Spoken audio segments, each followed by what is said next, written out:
Bogrot. Meg fished through her purse. He wasn't any trouble, was he? Tara, her schoolbooks tucked under one arm, shook her head so vigorously that her hair fluttered around her face. Nah. He went to bed early and hasn't stirred since. Good. Meg produced the promised $20 and added an extra $5. She'd been away for nearly an hour longer than she'd anticipated. She could only be grateful that Tara was patient enough to wait for her. Tara said her goodbyes and hurried to her car while Meg let herself into the house. The building was still and dark. Meg didn't expect her husband home for another hour or two. It was football night for him, and sometimes, he wouldn't come home until the early morning, tired and delighted, smelling of cheap beer. Meg dropped her car keys and purse onto the kitchen counter and then went to her son's room. She kept the hall light off and pressed the door open gently, expecting Riley to be asleep. The boy was sitting bolt upright in his bed, though, and he gasped and Meg opened the door. She turned on the light and went to him. "Hey, honey. What's wrong?" His dark eyes, so much like his father's, blinked at her from under long lashes. "Bad dream." His eyes immediately turned to the window. "Want to tell me about it?" Meg asked, sitting on the edge of his bed. She could hear their dog, Jasper, barking in the yard. "Something's gotten him worked up. I'll have to check on him before bed." Riley gave his mother a sidelong glance but hesitated, seemingly uncertain how to start. "Have you ever heard of the Bogrot?" Meg quirked her eyebrows up. "Nope. What's that?" "Tara was telling me about them." Riley shrugged and pulled the blankets farther up his body. "She says one's been following her." Meg pursed her lips. "She shouldn't be telling you scary stories, especially not before bedtime." Riley's huge eyes turned back to Meg, desperately sincere in his desire not to get his babysitter in trouble. "Don't blame Tara. I made her. I begged her and begged her to tell me the scariest story she could. She didn't really want to, but I made her tell me about the Bogrot." Bogrot sounded like exactly the sort of name a young adult would choose for a fictional monster. Meg sighed. "Okay, why don't you tell me about this Bogrot, and I'll tell you if I think it's scary." Riley shrugged. She could tell he was trying to look nonchalant, but the way his eyes kept flicking to the window gave him away. "Well," he said, speaking slowly. "She said there was a monster, which she called the Bogrot, that used to follow her around at night. She didn't like going outside after dark because of it." Meg followed her son's eyes to the window, where the moonlight pierced the thick trees at the back of the yard. Jasper's barking was becoming more frantic. "He's probably found a raccoon." "And what exactly does a Bogrot do?" "It makes squelching noises when it follows her. She says it hides in the shadows so it's hard to see, but it has yellow eyes and really long claws." "That sounds ridiculous." "He's getting too old to be frightened of monsters." "And it scared you so badly, you had a nightmare?" Riley bristled. "You didn't hear the way she described it. Like it could really be there, waiting for me to step outside." "Waiting for you." He shivered and pulled his blanket still higher. "And I thought I heard you call Jasper from the back of the garden, and Jasper was barking and barking and barking, and then suddenly there was a snap of huge teeth, and Riley turned his huge eyes towards his mother." Meg felt a stab of guilt for teasing her son. Of course, an 8-year-old would be disturbed if he dreamed his pet had been eaten. She pulled Riley into a hug and squeezed him tightly. "Hey, it's okay. The Bogrot didn't get Jasper. You can hear him barking, can't you?" "He's fine." "Yeah," Riley said, though he didn't sound convinced. "It seemed so real, though." "It can't have been, honey." Meg brushed Riley's golden blonde hair out of his face and kissed his forehead. "I only just got home. There's no way I could have been calling Jasper." Riley hesitated, and Meg guessed she wasn't getting the full story. She raised her eyebrows at him in silent question, and he shrugged. It's just the other thing Tara said. She said the bog rot can imitate human voices. So it could have been the bog rot at the back of the yard, calling Jasper. And he thought it was you, and Riley shook his head and squeezed his eyes closed. Never mind. I don't want to think about it. Meg sighed. She had no idea what Tara had been thinking, coming up with such a ghastly story. The only comfort was Jasper's persistent barking. Meg gave her son's forehead a kiss, then stood and approached the window. The clear moonlight painted over the closer patches of grass, but the trees filled the back of the yard with shadows. A glint of silver caught Meg's eyes, and she saw a dog tag lying on the ground next to fur. A clump of fur, golden brown with blood-stained tips, lay next to Jasper's tag. Meg raised her eyes, searching the yard for the barking dog, and saw two faintly glowing globes hidden in the shadows at the back of the yard. Then the globes blinked as the bog rot barked, and barked, and barked. Next story. 99 messages. Just inside his apartment's front door, Mirko dropped his suitcase on the floor inside. He took a moment to bask in the blissful silence and stretch the knots out of his back. Work had been grueling, and he was looking forward to running a hot bath and reheating the previous night's leftovers. Mirko crossed the room to the sideboard and pressed the flashing button on his answering machine. He untied his shoes and kicked them off as he listened to the mechanical female voice. You have 99 new messages. Mirko hesitated, 1 foot raised, ready to pull off his sock. 99. That can't be right. First new message received today at 8:46 a.m. He'd left for work at 8:45 on the dot. He must have just barely missed the call. There were several seconds of silence, then a voice, oddly crackly, said, Hello, Mirko. I'm going to start counting now. Are you ready? Both socks off, Mirko gave the answering machine his full attention. The voice was silent for nearly half a minute, then it said, calmly and precisely, 99. The message bank beeped, and the mechanical voice returned. Next new message received today at 8:49 a.m. Again, after a second of silence, the unfamiliar voice said, 98. Mirko rubbed his thumbs into the corners of his eyes. Is this some kind of joke? He didn't recognize the voice. It had no discernible accent, but spoke in an odd monotone lacking both inflection and emotion. He couldn't even tell if it belonged to a man or a woman. Crackles, as though the voice were speaking through a walkie-talkie, accompanied it. Next new message received today at 8:52 a.m. 97. It's not serious counting down from 100, is it? Mirko glanced at the number flashing on the side of his machine, 96 new messages. How long would it have taken someone to record all of these? He mashed his thumb into the button on the side of the machine, deleting messages before they played. He watched the number of unheard messages drop from the 90s down to 50, then 20, then 10. Once he'd reached the third last message, he released the button to let it play. Next new message received today at 12:18 p.m. You forgot to lock your door this morning, Mirko. 3. Mirko slowly turned towards the rear of his house. The hairs on the backs of his arms rose. Next new message received today at 12:21 p.m. Mirko, have you found a weapon yet? 2. This is a joke. A sick, strange joke. Mirko turned back to the answering machine, where the number 1 flashed on the screen. Next new message received today at 12:25 p.m. Are you ready, Mirko? 1. A long, loud beep followed as the phone marked all messages listened to. Mirko turned slowly, swallowing the dry taste in his mouth.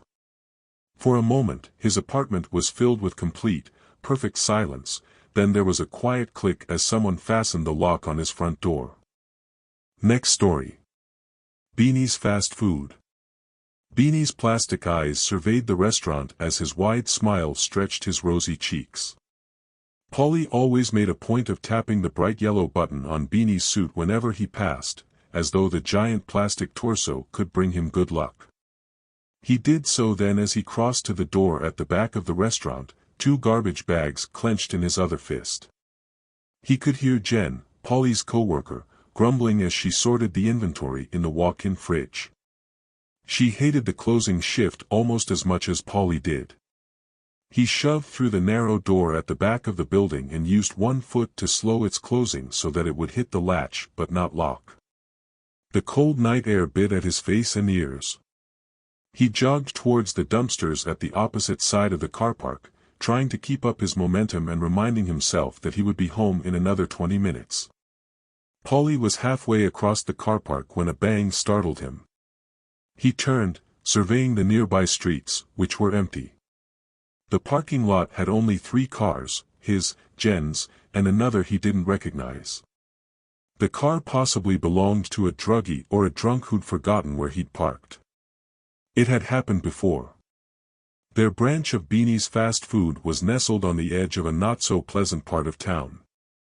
Train lines ran behind the parking lot, and every half an hour, a carriage would whistle past, drowning out their customers' voices. The slums on the other side of the tracks housed some of the strangest people Polly had ever met, and he'd met his fair share of weirdos. He couldn't count the number of employees his boss, Jacob, had fired, and for far more extreme reasons than he'd ever anticipated. Selling drugs over the counter was a common one, but 2 cooks had been let go for trying to deep fry a rat, and 1 employee had tried to gouge out a customer's eye. Some days, Polly felt as if he, Jen, and Jacob were the only sane people left in the world. Polly pushed the dumpster's lid open and threw the bags inside. "Nearly the end of your shift, buddy," he reminded himself as he turned back to the store's sooty back entrance. "Then you get to enjoy the opening shift tomorrow, too. Hooray!" The street lamps spaced around the car park left stark circles of light on the black asphalt. Polly didn't like walking through them and skirted around their edges, eager to get inside the relatively warm eatery. He hesitated at the door. It was pulled tightly closed. Must have been the wind. That could have been what the slamming noise was, the door being forced closed. Muttering under his breath, Polly unlocked the door and pushed inside. The back areas were far less orderly and clean than they kept the parts of the kitchen visible to the public, but, between himself and Jen, they managed to stop it from getting too disgusting. Polly could still hear Jen in the walk-in fridge, muttering to herself as she counted off inventory and made a list for Jacob to reorder goods the following morning. Polly grabbed the broom from the corner of the room and returned to the front of store, where the floor was permanently in need of cleaning. He raised a hand to tap Beanie's bright gold button out of habit, then pulled his hand back as he touched something wet. What the hell? A red substance had been smeared across the plastic mascot's neck, connecting one ear to the other in a gory replica of a cutthroat. The substance had dribbled over the torso, including the button Polly liked to tap. Polly's mouth felt dry. He stared at the mascot, too confused to feel proper shock. "I was only outside for a couple of minutes. Who could have done this? Not Jen, surely." As if on cue, Jen rounded the corner and stopped short at the sight of the defaced statue. Her eyes roved from the red splatter to Polly's tinted fingertips, and a scowl settled above her dark eyes. "What the hell, Polly?" The shocked indignation in her voice convinced Polly that she had no knowledge of the vandalism. That was enough to shake him out of his stupor, and he took a step back, feeling revolted. "Wasn't me," he said. He pressed his thumb against the red liquid on his index finger, trying to guess its origin based on its viscousness. As he rubbed his fingers together, the substance began to dry and tack in the way only one thing could. "Blood, don't be an ass," Jen snapped, moving closer to the mascot. She squinted at the stains, seeming reluctant to touch them. "I mean, it looks like it, but I thought I heard the door slam," Polly said, as the memory came back to him. When I was taking the trash out. That wasn't you. Jen's eyes scoured his face, testing his truthfulness, then she swore under her breath and pulled out her phone. If this is really blood, geez. I'm calling Jacob. I'm not paid enough to deal with this sort of crap. Polly couldn't stop staring at the mascot. The blood had been smeared deliberately to replicate a cutthroat. Is that a threat? Who'd want to threaten us? Could be a dismissed employee, I guess, or maybe a customer who really hated their food. A strange haunting jingle came from farther in the store. Both Polly and Jen swung towards it. From what Polly could tell, its source was somewhere near the back of the dining room. It's the boss's phone, Jen said, taking her mobile away from her ear and glancing about the shadowed eatery. He's still here. Polly remembered the third car left beside his and Jen's in the parking lot.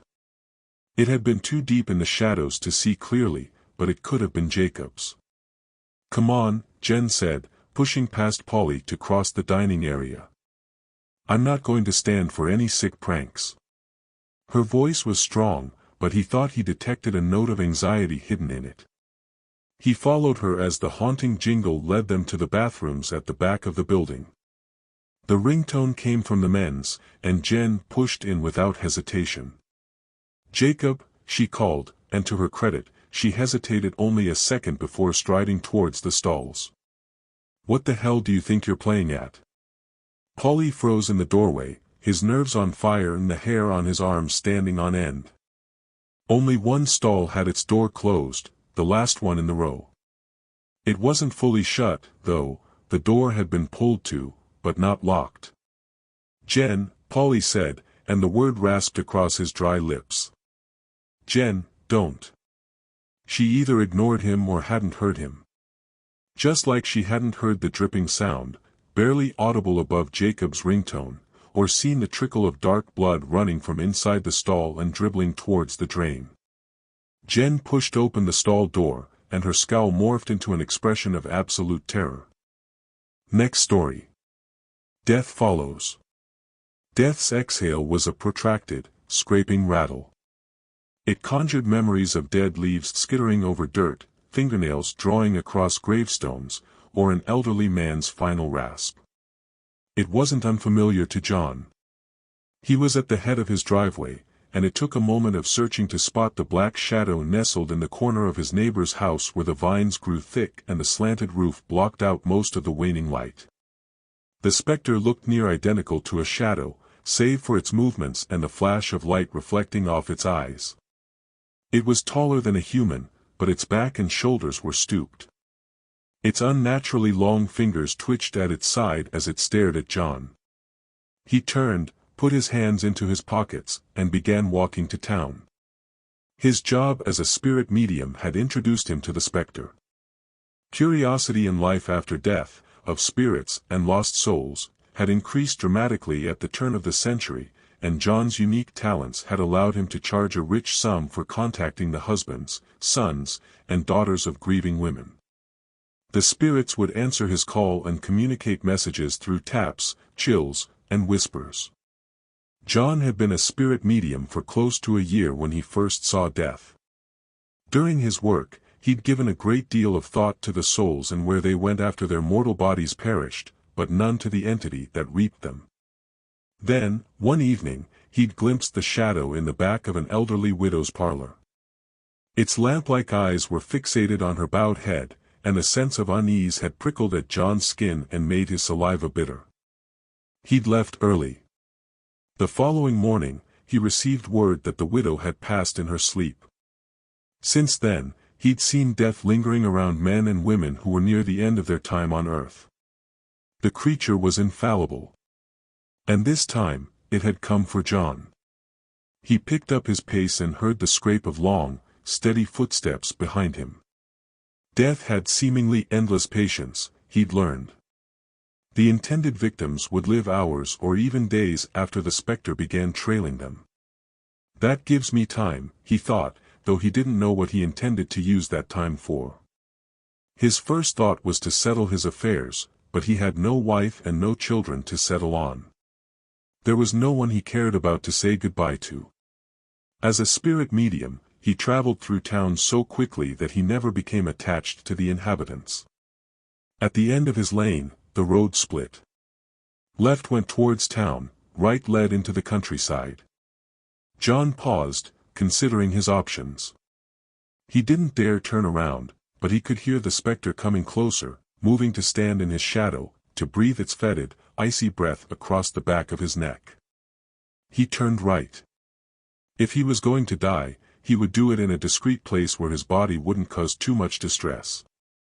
The forest, perhaps, or he could sit on the bridge over the river and hope to keel into the water and be swept away. John was faintly surprised by his serenity in the face of his own death. He'd seen so much of it in the previous year of his life, had called up so many spirits, that mortality no longer held any horror for him. At least, not the kind of horror normal people tasted. He was inevitably asked the same questions at each séance. Does it hurt? Are you happy? The replies were always comforting, but a theory had grown in John over his year of conducting séances. If I were trapped in a realm of constant suffering, would I reveal that to my grieving wife when there is nothing she can do? Or would I lie, knowing that at least one of us would be happier for it? John wiped the back of his hand over his lips. The fingers were shaking. Death no longer followed at a safe distance, but stayed near enough to touch, those sickening rattles echoing in John's ear with every exhale. He was tempted to bargain, but he already knew the creature was beyond reason. It wasn't the intelligent, scythe-carrying skeleton often portrayed in stories. Death was impassionate, uncaring, animalistic in its thoughts and intentions. No silver tongue could persuade the being away from its course. The river wasn't far ahead. John had been hoping to sit on the edge of the railing while he waited, but to his frustration, he saw a man already stood there, leaning on the wood and watching the water below. "Lo!" the stranger called as John neared. He didn't see the extra shadow trailing John, no one ever saw it. John gave a curt nod, intending to cross the bridge and find a quieter place to die, but the stranger turned towards him, a lopsided grin growing over his face. "You're the medium, aren't you? My aunt had you for a séance last week." John hated to stop when the spectre was so close in his wake, but a strange thought occurred to him. He stopped next to the man, close to the edge of the river, and gave him a quick look over. He was young, no more than 25, and had dressed casually, probably planning to spend the day outdoors. "Do you have much interest in the next life?" The man laughed and clapped John on the shoulder. "I intend no offense, understand, but I firmly believe your kind are charlatans, the lot of you." John's smile was tighter than he would have liked it. He looked behind them. Death stood close, its bony, unnaturally long fingers raised to caress John's shoulder. The world seemed to lose color when he looked at the spectre. For a moment, all he could see was the flash of light playing over its sightless eyes. "It's impulsive. Animalistic. I wonder." He reached into his pocket. His companion had returned to gazing over the edge of the bridge, teeth sparkling in the dull sunlight.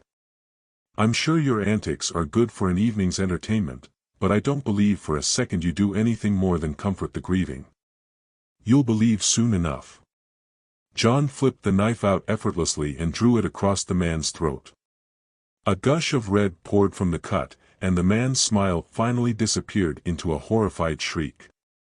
John pressed his hand over the man's mouth, silencing him, as they watched his lifeblood drain into the river below. He spoke quickly, desperately. "I won't ask your forgiveness. But death expects a victim. Please, stand in my stead." There was so much red, so much more than John had anticipated. His companion's eyes rolled back into his head, and the grabbing hands stilled and fell. John let the man slump over the bridge's railing. Death no longer watched him, but the creature's mouth opened a fraction to reveal the flash of discolored teeth. It draped itself across the dying man and ate. John watched for a moment, sweat pouring down his face and his limbs, so unsteady that he was afraid he might collapse.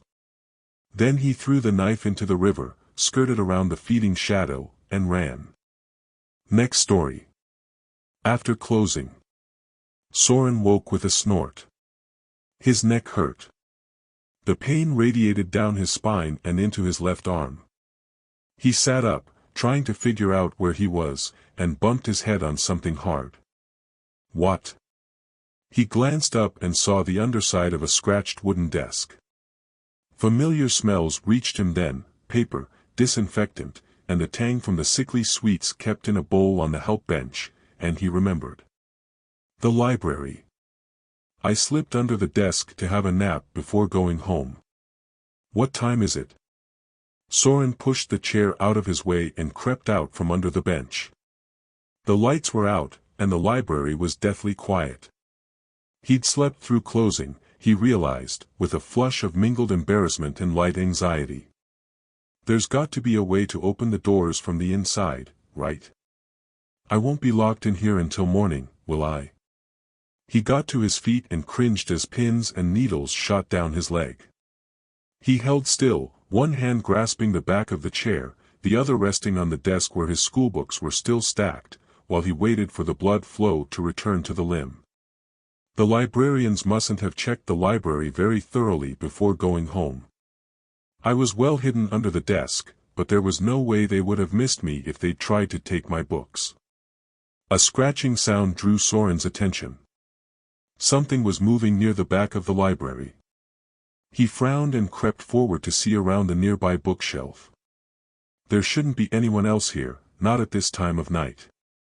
As he leaned forward to see around the shelf, Soren caught a glimpse of a small figure crouched near the back of the room.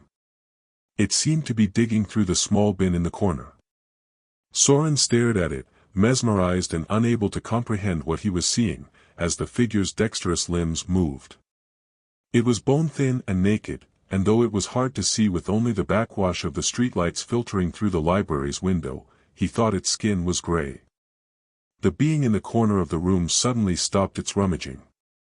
Its head swiveled, the neck spinning past a normal human's range, to face Soren. He caught a glimpse of red-pink eyes behind strands of long, greasy black hair, then he ducked out of sight and pressed his back to the shelf as his heart thundered in his ears. What was that? It's not human, that's for sure. He held his breath and listened. After a moment, the faint scratching sounds resumed. Maybe it didn't see me. Maybe it's blind. Against his better judgment, Soren edged closer to the edge of the shelf and carefully extended his head forward to see the corner of the room. The bin was still there, but the creature had gone. Soren's mouth dried as he pulled back again. Cold sweat built across his torso. I've got to get out of here. He was near the back of the library. The entrance stood 24 paces away, past the help desk. Soren, moving as quietly as he could, turned to grab his books. The creature stood directly behind him, within touching distance, its huge red eyes framed in heavy shadows. Soren froze. He opened his mouth, whether to speak or scream, he wasn't sure, but no noise escaped him. The being's eyes narrowed, and it reached towards him. The fingers were far longer than they had any right to be, with at least 5 knuckles each. They ended in sharpened claws, and Soren felt as though his heart might explode as they stretched towards his face. He jolted backwards without realizing what he was doing and hit the library shelf.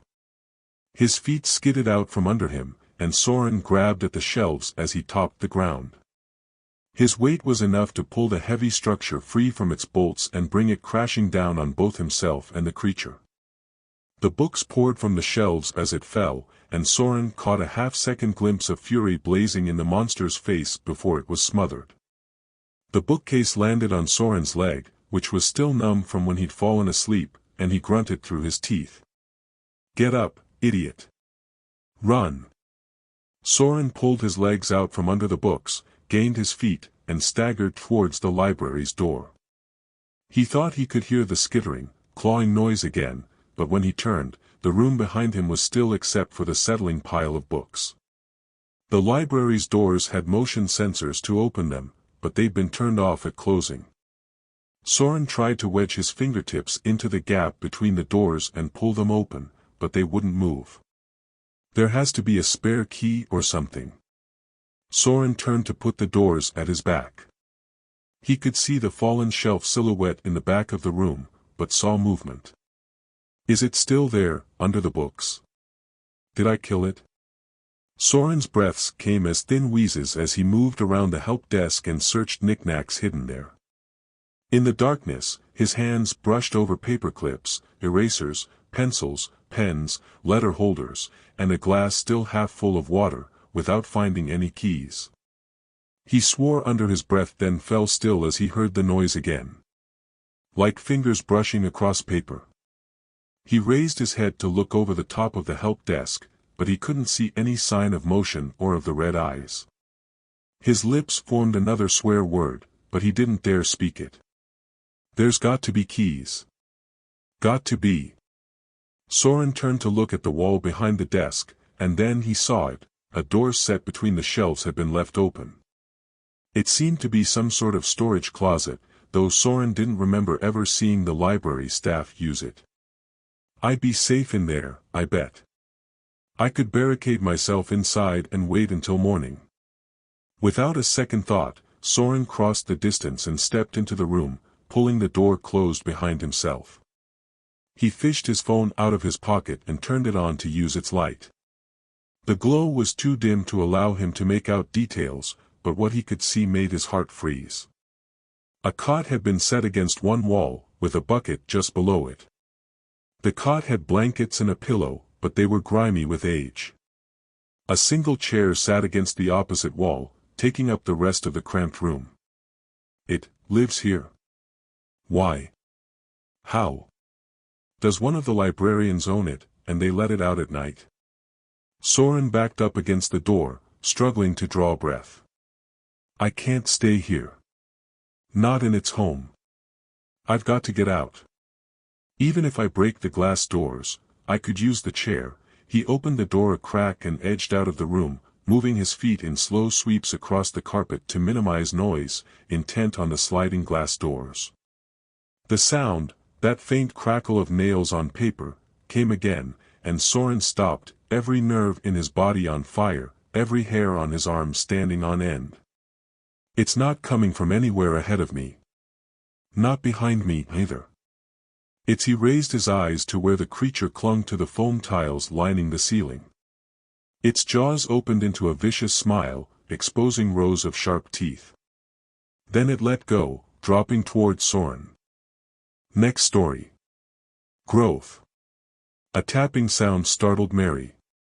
She dropped her embroidery and crossed to the window, where Emma's wide smile was distorted by the glass. Her friend beckoned, clearly wanting to speak. Mary shook her head as she pointed back at the house. I can't, she mouthed. Mama will be home soon. Emma wasn't deterred. She beckoned even more eagerly and pointed towards the lane bordering the property. Mary huffed a sigh. Very well, don't work yourself into such a frenzy. She snatched her bonnet off the side table and slipped through the house. The maids were all busy preparing for lunch. If she were lucky, her mother would stay late at Mrs. Crenshaw's, and Mary's absence wouldn't even be noticed. Lord, I thought you'd never come, Emma hissed as Mary joined her in the garden. I found something. Come on, come on. Emma took Mary's hand, and she had to pick up her skirts to keep up with Emma's pace. I can't be out long. Where is it? In the forest. Don't worry. It's not far. Mary tried to pull her hand back. When she spoke, her voice was a little harsher than she'd intended. The forest? Are you mad? You know we're not supposed to, it's only a little way in. Emma refused to lessen her grip. You'll love it, I swear. With one final glance back at her home, Mary huffed and allowed herself to be dragged towards the tangle of dark time-worn trees near the town's edge. When they were children, she and Emma had played in the woods constantly. It was a wild land of hidden glens, streams, and seemingly magical clearings. But, eventually, both Emma's and Mary's parents had insisted they keep to the roads. "It's time to grow up," they'd said. "It's time to focus on worthwhile tasks, to better yourselves as young women, to give up the foolishness of childhood." But it would be a lie for Mary to say she didn't sometimes daydream of the woods. Her protests to Emma were for show and to assuage her conscience, nothing more. By the time they reached the wood's edge, they were both running, their cheeks flushed and their breathing ragged. Emma's eyes seemed unusually glossy. "Come on," she cried, leading the way between the thick black trunks. "It's only a little further." "What are you showing me?" Mary's dress snagged on a branch, and she gave a little cry as it tore. "Ah, Mama will be furious, never mind about that. Come on." This time, Mary flushed with anger. "What do you mean, never mind? I'll be in so much trouble, it's through here. Come and see." Mary pouted but obediently climbed the bank of rotting wood to see what Emma was so eager to show her. Her friend knelt in a little hollow. Ahead of her was a cluster of strange fungi. Long and tapered like a lady's fingers, their bases were a green-gray and their tips yellowed. They were strange, Mary thought, but not so noteworthy as to justify a torn dress. "Smell them." Emma bent close to the plants, her eyes glassy and her cheeks pink. "I've never smelt anything so delicious." Reluctantly, Mary eased herself into the hollow. As she neared them, the fungi's aroma surrounded her. Emma was right, it smelt like honey, like freshly baked cakes, like lavender and cinnamon and apples in spring rain. She was kneeling behind her friend and marveling at the plants. The dress no longer seemed so important. Being home in time for Mama no longer seemed important. She only wanted to sit and watch the finger-like mushrooms for a little longer. The sun was near setting when she shook herself out of her fugue. "We should go." "Yes," Emma agreed. Her voice was slurred, and her eyelids half-closed. "In a minute. We can come back tomorrow," Mary promised. Only a vague sense that she would regret staying much longer made her stand, and the day after. "But now, we need to go home." Their walk back to the village was far more subdued than the dash away from it had been. They held hands but didn't speak, both lost in their thoughts and unwilling to break the trance. As Mary had suspected, her mother scolded her both for leaving home and for tearing her dress. Her mother screamed at her, pointing to the grass stains on her knees and the leaves in her hair, but it didn't bother Mary. She only nodded when appropriate and apologized when her mother's silence suggested she was expected to. Her thoughts were still with the fungus. She barely slept that night. She dearly wanted to go back to the plant, to see what it looked like at night, but she didn't think she could find the way in the dark. Besides, she didn't want to just see it herself. She wanted to show it to someone else. That was the purpose of pretty things, wasn't it? To share the joy with others. Her mother had explicitly told her not to stir from her room the following day as punishment, but Mary only waited until she saw her mother's hat bob down the street below her window before dashing outside. She knew exactly whom she wanted to lead to the growth.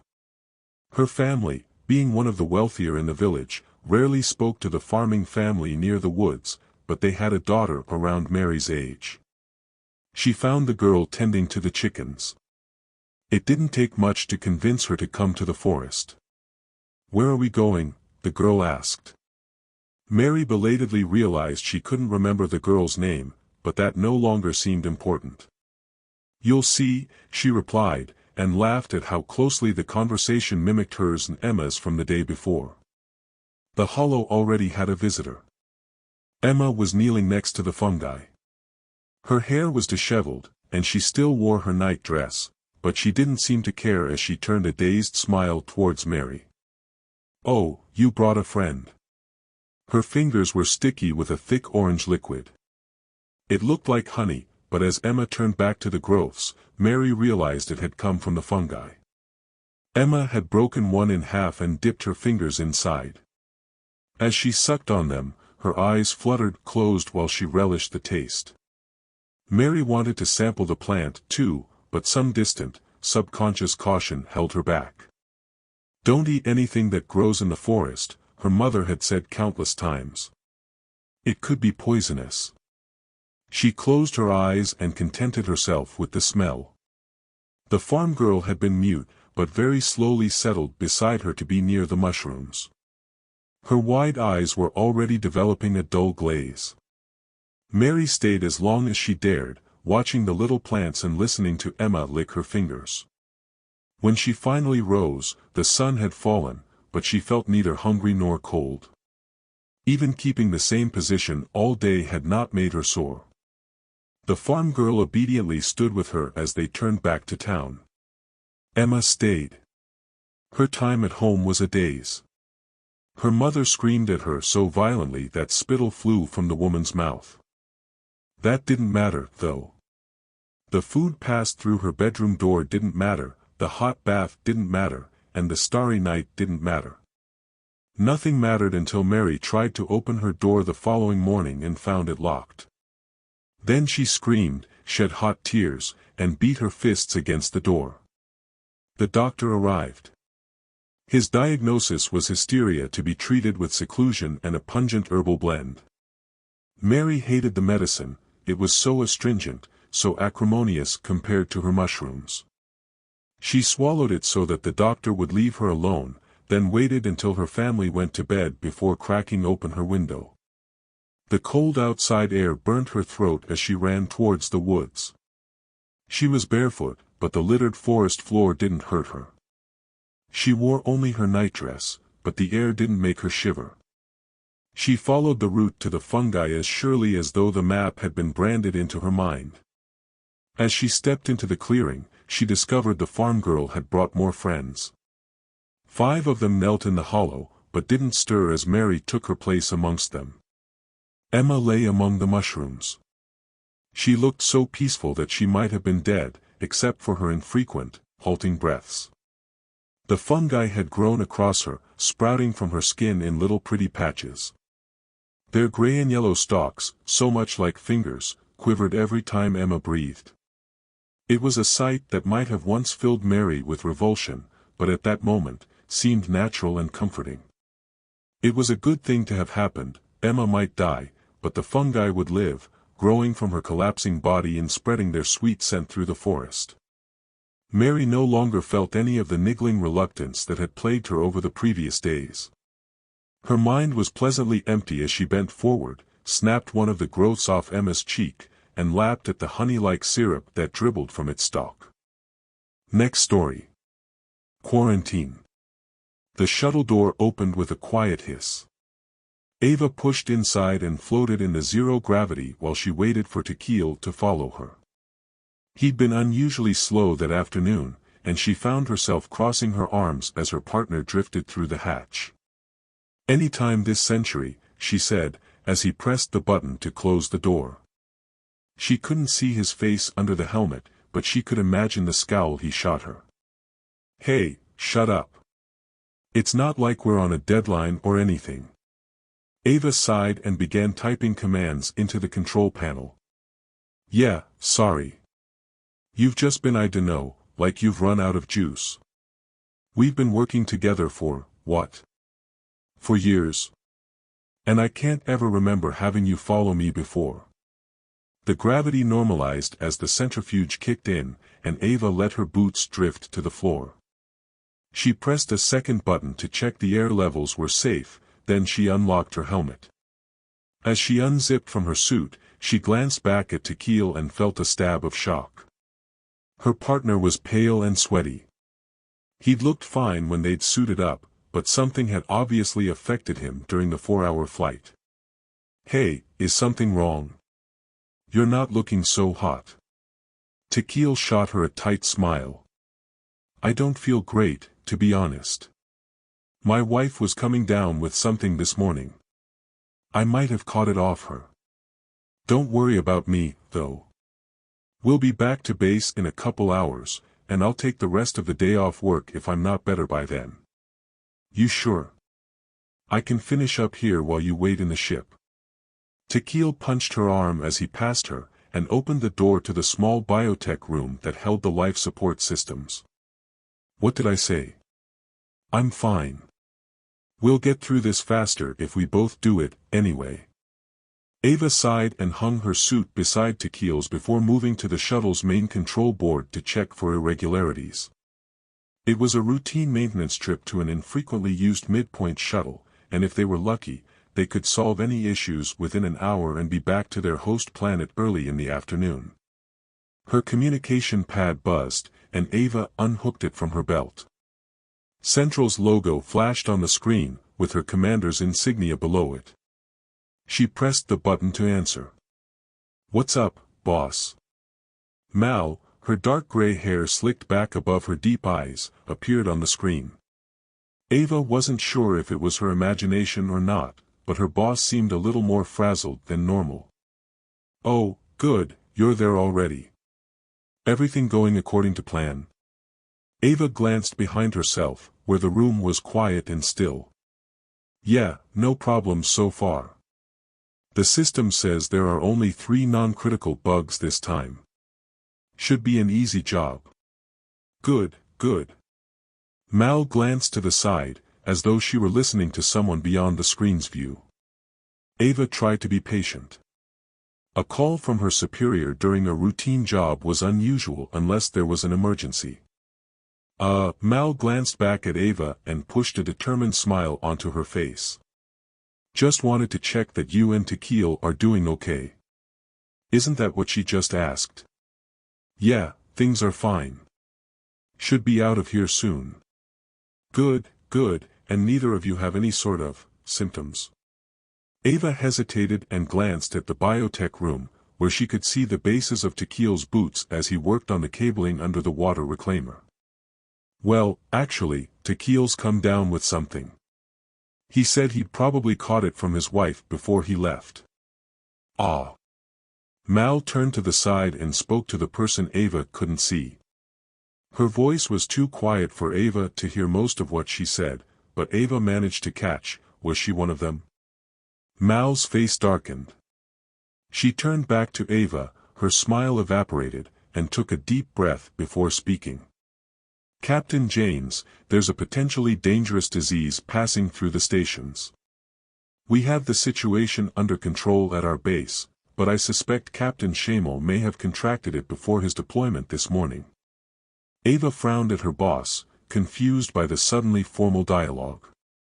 She'd always gotten on well with Mal, to the point of being at first-name basis and joining her for drinks on evenings when they had to work late. She wasn't sure what to make of the suddenly official tone. So should we come back straight away? Mal paused for a moment before answering, and Ava hated seeing the creases building around her mouth. No. Your orders are to remain where you are. Move Captain Shamel into quarantine immediately and avoid any contact with him. I'll send a medic crew to retrieve you as soon as possible. As soon as possible, Ava glanced at Tequil's boots, barely visible through the doorway.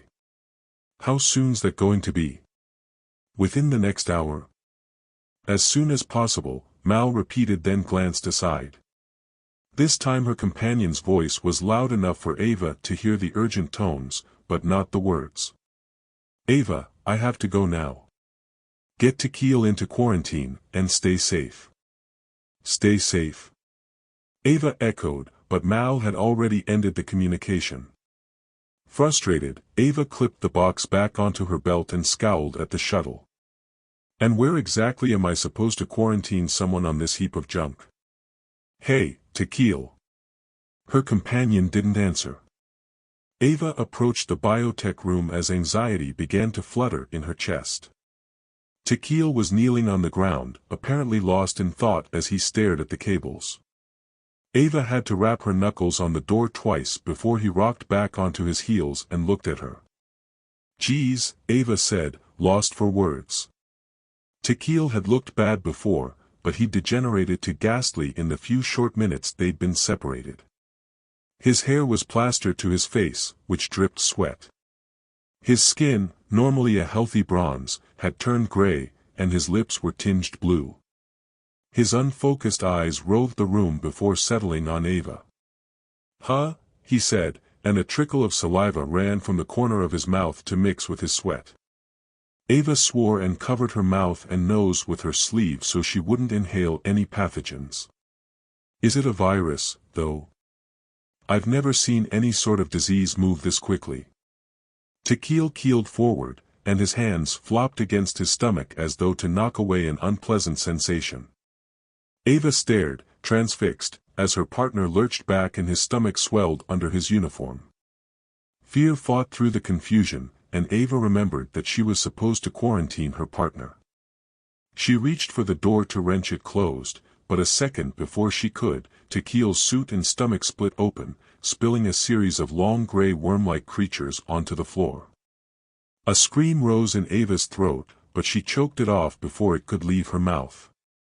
Her partner rocked backwards, his body collapsing against the network of cables, as the parasites that had grown inside him pulled forward, stretching towards Ava. She slammed the door against them and stumbled backwards, shock turning her limbs to putty. The parasites made wet, sticking noises as they pressed against the door.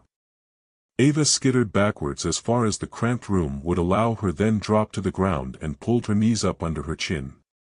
She fumbled the communication unit off her belt and pressed the emergency button, then she stared at the screen as the little connection circle cycled around and around. Their phones can't be that busy, surely. Unless this thing is spreading. She could hear the creatures moving. Their slimy gray bodies slid across the floor and walls as they searched for a gap to escape through. She didn't want to think about what would happen if, rather, when, they found a way out. "Please, Mal, send the rescue team quickly." Next story. The cleaners. Geez, wow. Jerry opened the car door to get a better look at the three-story mansion towering above him. The day had been hot and sunny when they'd left the town 40 minutes before, but thick clouds had blotted out most of the natural light and left him feeling chilled. "You've been coming here every day for the last week?" he asked, incredulous, as his cousin killed the car's ignition and undid his seatbelt. Ash gave him a toothy smile. "And been paid 3 times what I was making at my old job. How exactly did you get this gig again?" Ash slid out of his seat and rounded the car to retrieve his supplies. "Craigslist. Put myself up as a professional cleaning company. No one checks your references, and it's simple enough to fake certificates and letters of recommendation. It's an easy job, anyway." "Easy," Jerry repeated, staring at the building. "I'd call this the opposite of easy." Ash, holding a mop and bucket in one hand and with spare cloths slung over his shoulder, gave Jerry's back a slap as he passed him. "It's not that bad on the inside. Just help me out for a day or two until I'm back on schedule, Kay. Grab the spare boxes so we can haul some of the junk out." Jerry rubbed at the back of his neck, then sighed and retrieved the empty boxes before following his cousin up the weed-choked gravel driveway.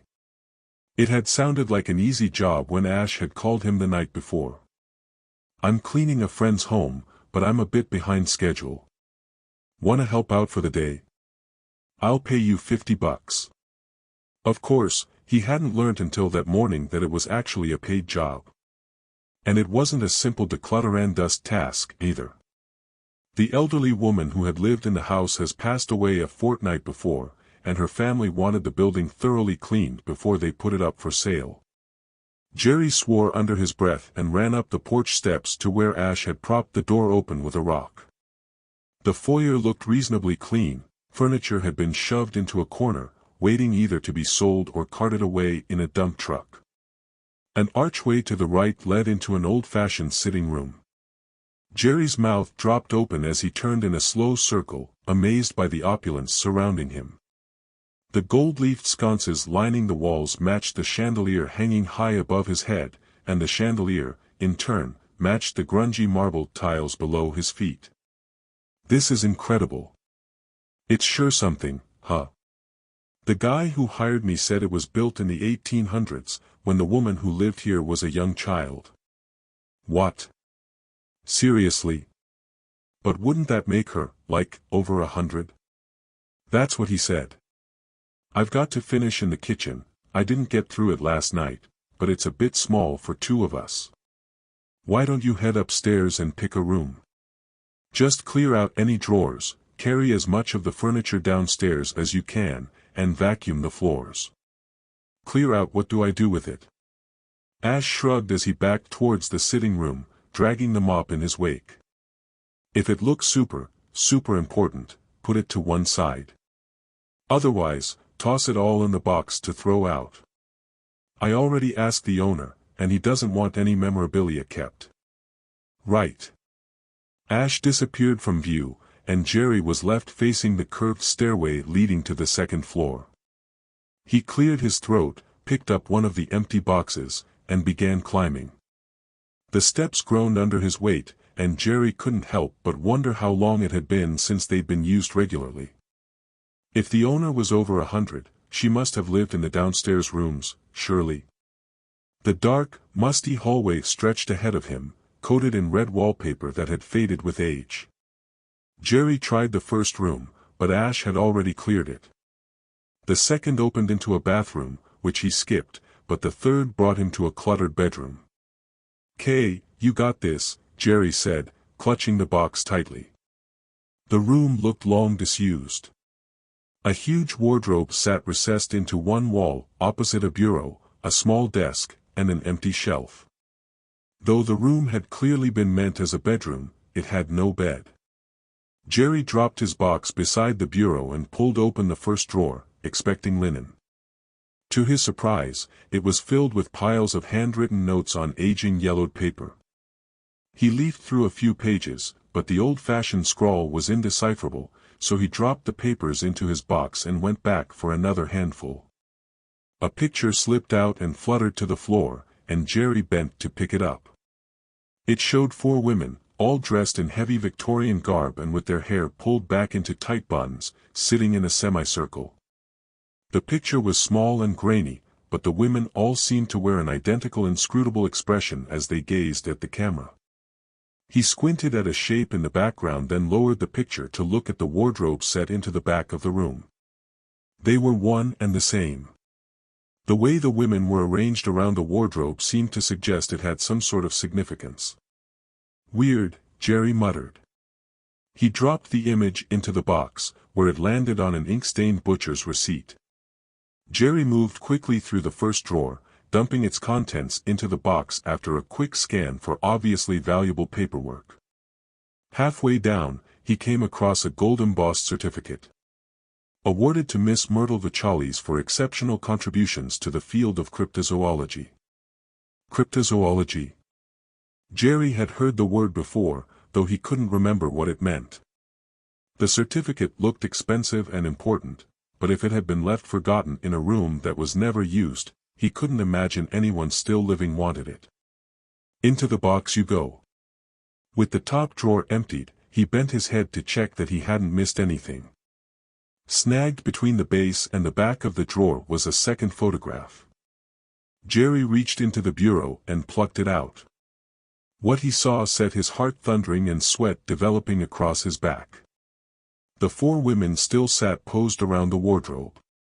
This time, however, its doors were open. And inside was something Jerry couldn't even begin to explain. It was huge, taller than a human, and had multiple limbs extending from its elongated torso. Its head reminded him of an ibis's, except it seemed more like a skull than living tissue. Hollows filled the space where the eyes should have been, and the long thin beak stretched down in front of its body. The limbs were all scrawny and multi-jointed, like a spider's, and though it was hard to discern in the picture, the skin seemed leathery. Its arms had been spread out and fixed to the back of the wardrobe as though the furniture were an impromptu display case. Jerry turned slowly to look at the dark doors set into the wall. He dropped the photograph and took 2 steps towards the stained wood. "Ash," he called, hoping his voice would carry through the old house. "Yeah," he cousin bellowed from the kitchen below. Jerry fastened his sweating palms on the door's handles.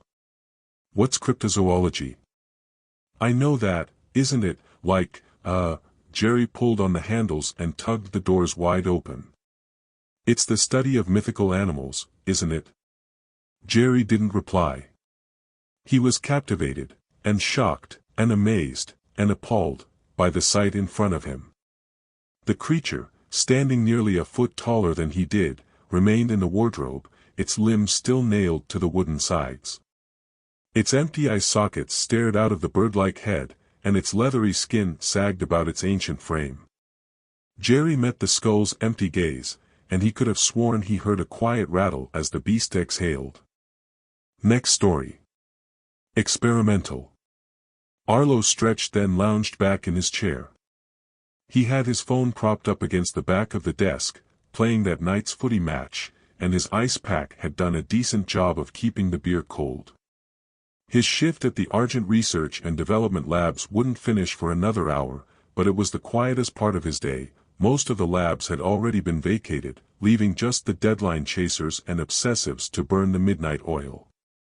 Arlo's desk phone rang, jolting him out of his daze. He grabbed the receiver and tried to sound more alert than he was. Arlo here. Hey, the voice said. Everything okay down there? Arlo recognized the voice as belonging to the property owner, Mr. Chase. He carefully nudged the beer farther out of sight under the desk, despite knowing his boss couldn't see it. Yeah, all good here. I'm going to need you to check on Dr. Beaufort on level 4, West Wing. I've had a couple of noise complaints. Tell him to keep the volume down, okay? Sure thing. Arlo waited to hear the click as Mr. Chase hung up, then took his tools, a flashlight and a notebook, out of the drawer, and tucked them into his pocket.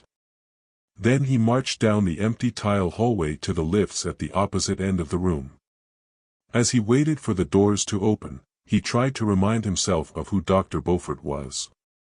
He would have seen him every morning as the building's occupants filed in, and again every night as they filtered out. He ran through the faces that passed across his mind, trying unsuccessfully to match names to them. The elevator doors opened. Arlo stepped inside, pressed the button for level 4, and waited for the lift to take action. The Argent Labs were leased to a wide variety of industry professionals. Because of its location in the heart of the city, rent was expensive, and the labs had a reputation for housing some of the greatest minds of their generation. At least that was what Arlo had been told. All he saw was a lot of bickering and occasionally smashed equipment when an experiment failed. As the elevator doors opened, Arlo snapped his fingers. He'd remembered Dr. Beaufort, the shortish man with a ruffle of graying brown hair and the permanent frown. While most of the tower's occupants said good morning as they passed the guard station, Arlo didn't think he'd ever spoken to the scientist. Arlo turned right, towards the West Wing, and followed it until he found Dr. Beaufort's door. To his surprise, the lab's lights were off. Maybe he took a different lift down while I was coming up. He didn't expect it to work, so Arlo felt a small shiver of surprise when the door opened with a nudge. As he stepped into the lab, he felt on the wall beside the door for the light switch and pressed it. The room stayed dark. Maybe he overloaded the generator. It wouldn't be the first time it's happened. Arlo pulled out his torch and switched it on. As the narrow beam of light skimmed over the shadowed shapes cluttering the space, unease grew across Arlo's skin. It wasn't the standard mess. The lab was destroyed. Chairs had been overturned, expensive-looking equipment lay shattered on the ground, and the largest table had been crushed. Stains coated the wall closest to him. Computers had been torn apart. Arlo licked his dry lips and stepped into the room. Glass crunched under his shoes. He stepped back, then looked towards the ceiling. It wasn't a power outage, after all, the bulbs had been broken. Dr. Beaufort? Arlo kept his voice low for reasons he couldn't fathom. Hello? No voice answered, but as he held his breath, Arlo was sure he heard something stir deeper in the room. He moved forward cautiously, sweeping his torch over the debris and being careful to step around the broken glass and torn book pages. He passed the largest desk and saw something under the smaller bench. It looked almost like feet. Arlo crouched so that his torchlight could illuminate the rest of the figure, and his breath seized in his throat. The familiar scowling face stared back, its eyes wide and wild, its skin horrifically pale. Rivers of blood dripped from where the back of the head had been torn away. Arlo gagged and lurched backwards. He bumped into something solid and turned to see one of the large reinforced crates he'd often seen the scientists shipping their live experiments in. The metal reinforcements had been bent, and a human-sized hole had been punctured in the side. Oh, Arlo turned towards the door just as something nudged it closed. Next story. In the space above the wardrobe. The rain drumming at Laura's window nearly drowned out her cat's wheezing. Octavius, the ancient tabby, lay curled beside her pillow. Later in the night, as the temperature dropped, he was likely to burrow under her blankets to leech off her body heat. "You doing okay, champ?" Laura asked as Octavius gave an extra gurgly exhale. He blinked slowly in response. The vet had said he was doing remarkably well for his age, and Laura had interpreted that as a gentle warning that she might not have her childhood pet with her for much longer. She turned back to her phone and continued scrolling as she filtered through her Facebook feed in case anything new had cropped up. It was well past her usual bedtime, and she was procrastinating in the vain hope that the rain might stop so she could have an undisturbed sleep. When it rained at night, her dreams were always erratic and disturbing, and they often devolved into nightmares before morning arrived. Octavius gave an extra deep wheeze, and Laura looked at him. His eyes, fixed on something above her head, had widened into the perfect circles he usually reserved for when he begged for food or saw another cat on the backyard fence. Laura followed his gaze towards the dark patch above her wardrobe in the corner of her room. There was only a foot of space between the wardrobe and the ceiling, which meant neither the room's light nor Laura's lamp were able to completely scatter the shadows there. Laura squinted into the darkness, but as far as she could tell, it was empty. "What's the matter? Seen a moth?" She gave Octavius's head a brief scratch. The cat showed his front fangs, and a low rumble echoed from his throat. Laura turned back to the corner, suddenly uncertain. Octavius really seemed to think something was there. Even though she couldn't see anything, Laura found herself focused on the area, matching her cat's gaze, as though a shape could appear in the thin block of shadows at any moment. "Enough," Laura said, shaking herself out of the stupor and putting her phone back on the bedside table. Octavius maintained his stare, and although she thought his tail might be a little puffed, he was no longer growling. "I don't know what's up with you tonight, October, but you'd better get over it. Good night." She gave her cat's head a final scratch, not that he responded, then turned off her bedside lamp and wiggled under her covers. The rain continued to beat at the window, creating a strange symphony with Octavius's thick breathing and the ticking clock. Laura closed her eyes and tried to sink into sleep, but she was excruciatingly aware that Octavius was still next to her and that his wide eyes continued to focus on the shadowed corner. Sometime during the next half hour, between the beating rain and wheezing breaths, Laura fell into an unpleasant, disturbed sleep. She dreamed she'd rolled over and opened her eyes to see the creature crouched above her wardrobe. It was entirely black, which allowed it to blend into the shadows perfectly.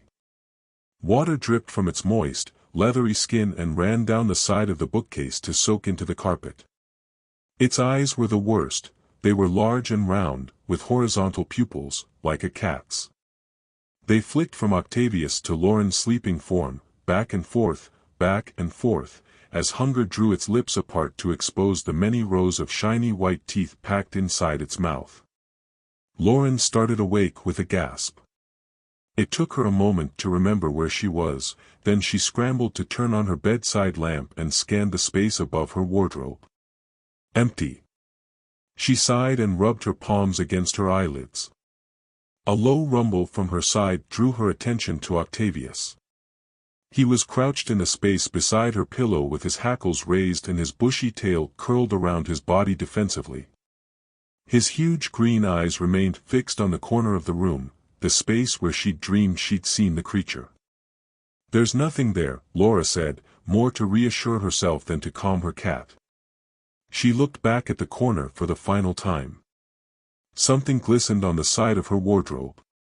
Water drops, catching her lamp's light, dribbling down the wood towards the carpet. Lauren opened her mouth, but no noise escaped her. Lightning flashed through Lauren's window and dispersed the darkness in the corner of the room. The split second of sharp white light was just enough to illuminate the leathery flesh, the wide, hungry eyes, and the long shiny teeth hidden in the darkest corner of the space above the wardrobe.